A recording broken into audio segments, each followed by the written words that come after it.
kesempatan kali ini kita akan belajar melakukan konfigurasi DHCP server pada Debian 13 yang terbaru. Baik, kita langsung aja kita buka Debian.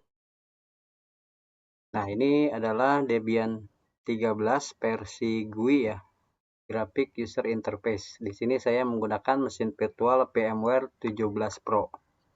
Nah, untuk pertama ini tampilan awal dari Debian 13 kita versi GUI. Lalu kita buka dulu menu terminal di sini.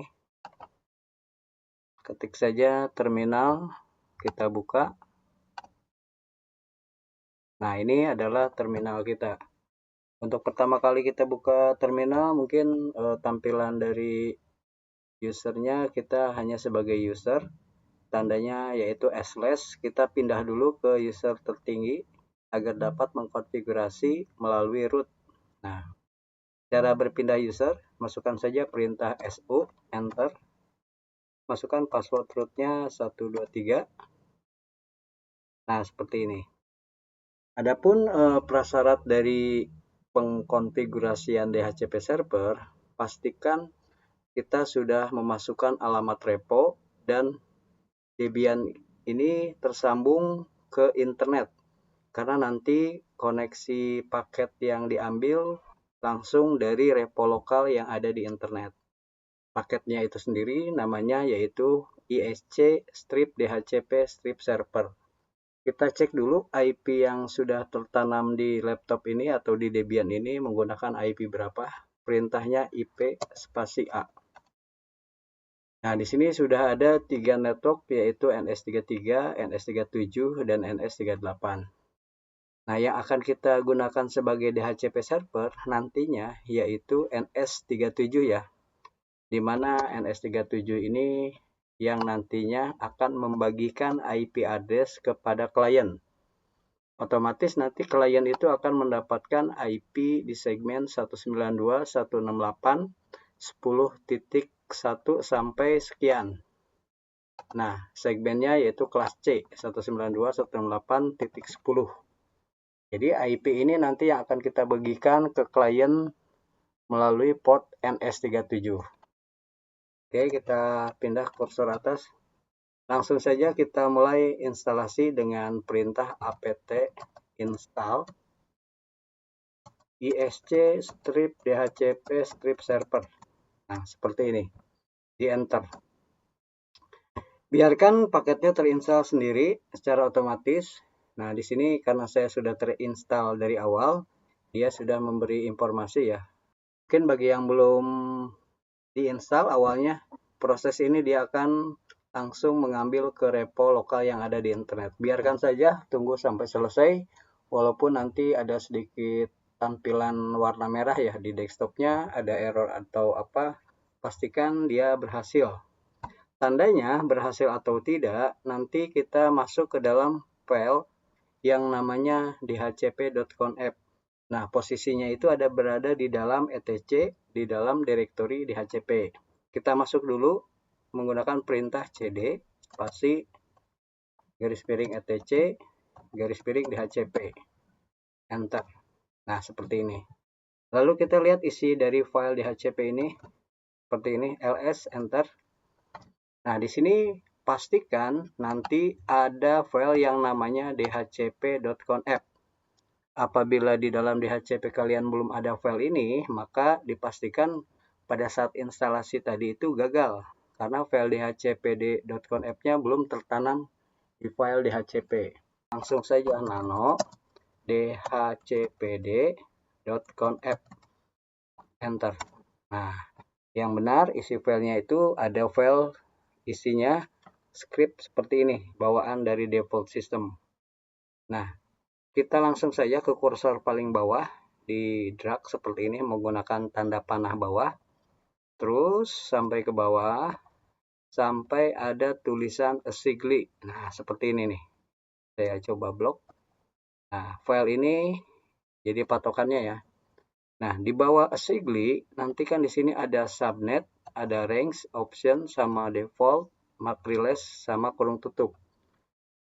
Patokannya setelah asigli different konfigurasi, kita wajib membuka tanda pagar yang di depan subnet seperti ini, kita hapus saja tanda pagarnya. Nanti dia akan berubah menjadi warna hitam.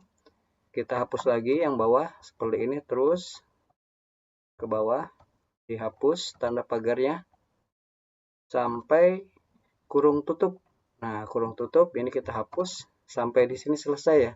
Kita menghapus pagar. Berarti mulai dari subnet sampai kurung tutup. Selanjutnya, kita wajib memberikan subnet untuk pemberian rank IP yang nantinya akan diterima oleh klien. Yang pertama, kita rubah subnet yang ini. Nah, subnet netmask kita rubah. Kita ingatkan tadi NS37 yang saya pakai itu IP-nya 192.168.10.1. Maka di sini kita masukkan IP-nya seperti ini. 192.168.10.0. Jangan dikasih satu lagi ya, karena IP1 kan digunakan oleh network NS37. Maka subnetnya itu wajib 0, yang belakangnya ini. Ini wajib 0. Lalu netmasknya ini disesuaikan dengan slash netmask yang akan dipakai oleh NS37 tadi. NS37 yang saya itu dia menggunakan slash 24. Nah, ini kita lihat di sini di tab satu lagi IP spasi A. Nah, seperti ini. Ini adalah IP NS37 slash 24 10.1. Nah, kalau slash 24 itu terakhirnya 255.255.0. Maka yang ini diganti menjadi 255.255.0 seperti ini. Ini baris pertama kita sudah edit, memasukkan IP address subnet sama netmask. Lanjut ke baris yang kedua yaitu rank IP. Nah, pada rank IP ini kita masukkan satu segmen 192.168. Yang ini dihapus ya. Yang ini dihapus 168.10 titik. Nah, 10-nya titik ini adalah IP yang nantinya akan diterima oleh klien dimulai dari IP berapa. Saya coba dimulai dari IP 5. Nanti kliennya akan mendapatkan IP maksimalnya itu sampai 192.168, misalnya di sini sampai 30 ya. 10.30. Jadi IP yang bakal diterima oleh klien nantinya yaitu dimulai dari IP 195 dari IP 192 sampai dimulai dari IP 192.168.10.5 sampai IP 10.30. Ini ranknya ya. Ini dari sini berarti harusnya kliennya itu jumlahnya itu tidak lebih dari 25. Karena 30 dikurangi 5 yaitu 25. Kalau nanti kliennya di atas 50, ada 60 atau 70, maka ini wajib nilainya harus diperbesar juga. Karena nanti nilai IP kliennya juga berpengaruh jumlah dan totalnya. Kita lanjut ke bagian bawah, option router. Option router kita hapus, kita ganti dengan IP yang NS37, yaitu 192.168.10.1. Terakhir di bagian broadcast, broadcastnya kita biarkan saja di sini, dihapus di bagian depannya 192.168.10.31.